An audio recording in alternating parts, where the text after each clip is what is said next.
Halo anak-anak hebat, Assalamualaikum warahmatullahi wabarakatuh. Berjumpa lagi dengan Bu Tia. Hari ini kita akan melanjutkan pembelajaran sebelumnya. Kita masuk ke pembelajaran tema 1, subtema 2 di pembelajaran yang kedua.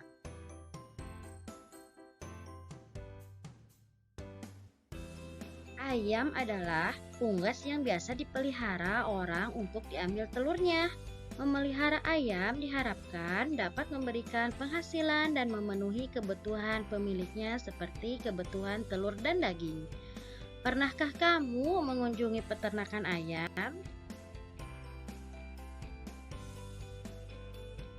Anak-anak yang hebat, sekarang kita pahami lagi ya sila-sila Pancasila. Sila pertama yaitu ketuhanan yang Maha Esa, sila kedua kemanusiaan yang adil dan beradab, sila ketiga persatuan Indonesia, sila keempat kerakyatan yang dipimpin oleh hikmat kebijaksanaan dalam permusyawaratan perwakilan. Sila kelima yaitu keadilan sosial bagi seluruh rakyat Indonesia.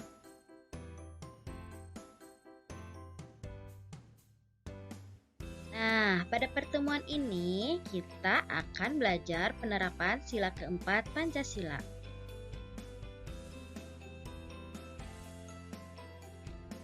Kita membaca bersama ya. Santi sangat sedih. Ayahnya baru saja bercerita bahwa penduduk setempat mengeluhkan keberadaan peternakan ayamnya. Mereka tidak tahan dengan bau yang berasal dari peternakan ayamnya. Santi bingung. Peternakan ayam Santi adalah peternakan keluarga. Usaha dari peternakan dapat menghidupi keluarga dan membiayai sekolahnya.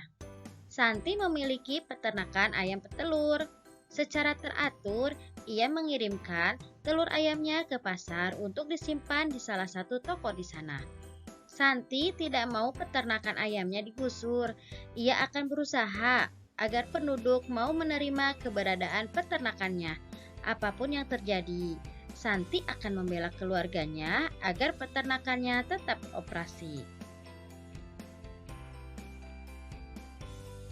Berdasarkan bacaan di atas, jawablah pertanyaan berikut terkait penerapan sila keempat dari Pancasila. Diskusikan jawabanmu bersama kedua orang tuamu ya. Pertanyaannya sebagai berikut. Soal yang pertama, apa pendapatmu tentang sikap Santi? Soal yang kedua, apa pendapatmu tentang sikap penduduk?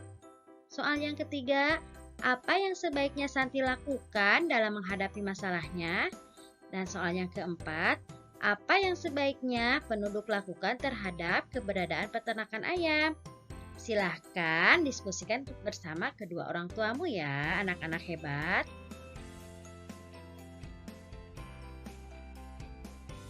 Jadi, anak-anak hebat, penerapan sila keempat dari sila Pancasila sangat penting dilakukan. Dalam kehidupan sehari-hari, kamu mungkin menyaksikan beberapa permasalahan dan akan teratasi saat sila keempat dijalankan. Berikut adalah contoh pelaksanaan sila keempat. Yang pertama, tidak memaksakan keinginan. Yang kedua, selalu bermusyawarah. Yang ketiga, mengutamakan kepentingan orang banyak. Dan yang keempat, menjalankan keputusan yang telah disepakati bersama. Selanjutnya, kita belajar berhitung ya. Ayo mencari tahu. Menyelesaikan soal dengan menggunakan sifat distributif. Sifat distributif adalah sifat penyebaran.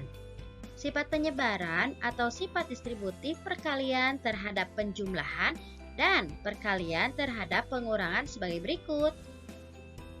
Nah, jika A dikali dalam kurung B ditambah C sama dengan dalam kurung A dikali B ditambah dalam kurung A dikali C.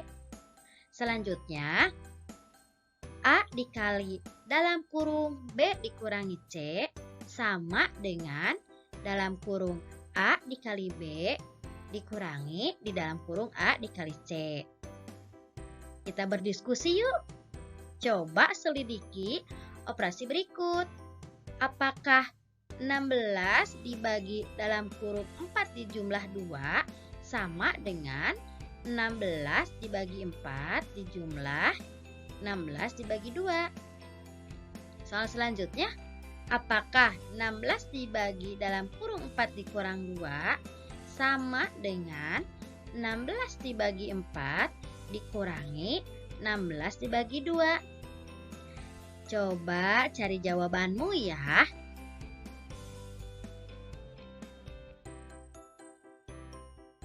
Selanjutnya kita masuk ke soal cerita ya. Udin membantu ibu membuka belanjaan. Di dalam tas terdapat 2 botol kecil susu, masing-masing berharga Rp1.500. Kemudian Udin menemukan 2 kardus kecil telur, masing-masing berharga Rp10.000. Nah, operasi hitung mana yang menunjukkan besarnya uang yang dibelanjakan ibu? Di sini ada 3 pernyataan yang menunjukkan belanjaan ibu. Coba kalian cari tahu ya.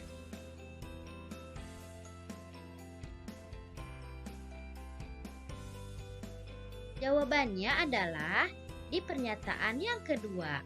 Mengapa di pernyataan yang kedua?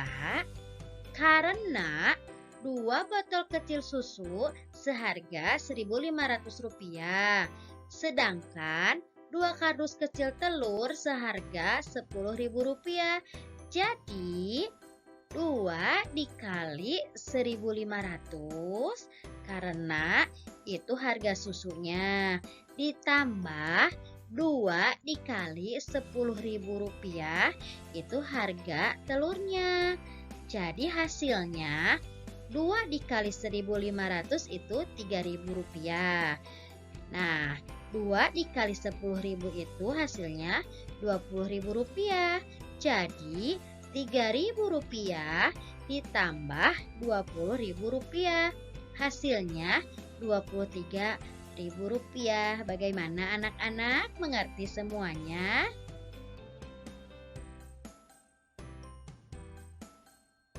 Nah, kita selesaikan soal berikut ini ya. 8 dikali dalam kurung 2 ditambah 6. Hasilnya berapa coba? Dari contoh soal di atas, lakukan terlebih dahulu soal yang ada di dalam kurung. Cara penyelesaiannya sebagai berikut. 8 dikali dalam kurung 2 tambah 6. Nah, jadi yang pertama diselesaikan itu yang di dalam kurung 2 ditambah 6. Hasilnya 8. Jadi 8 dikali 8 hasilnya 64.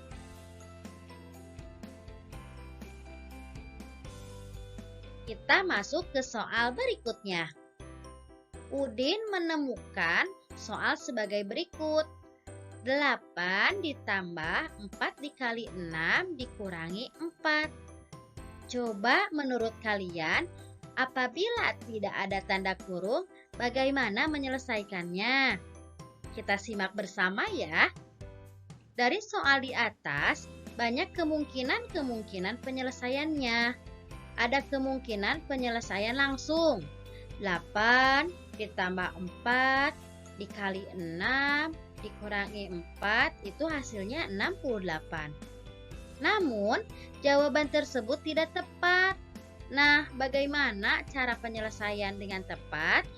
Dalam soal tersebut, kalian harus mengetahui bagaimana cara yang tepat untuk penyelesaiannya. Jadi, cara menyelesaikannya sebagai berikut. Langkah yang pertama itu, selesaikan terlebih dahulu perkalian atau pembagian. Selanjutnya kita selesaikan nih soalnya. 8 ditambah, nah 4 dikali 6, kita beri tanda kurung biar bisa memisahkannya, terus dikurangi 4. Hasilnya, nah 4 kali 6 itu hasilnya 24. Jadi 8 ditambah 24 dikurangi 4 sama dengan 28. Jadi, hasil yang tepat adalah 28.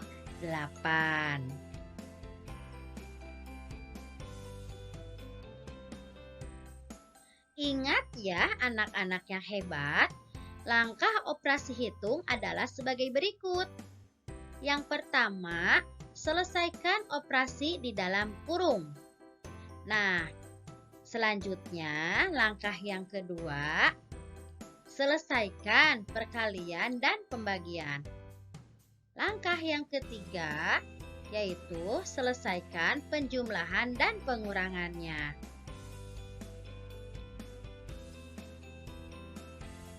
Di sini, Ibu memiliki soal-soal. Kalian selesaikan ya.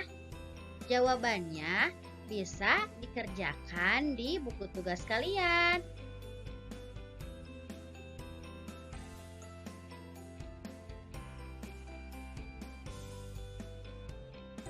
Sampai di sini pembelajaran pertemuan ini.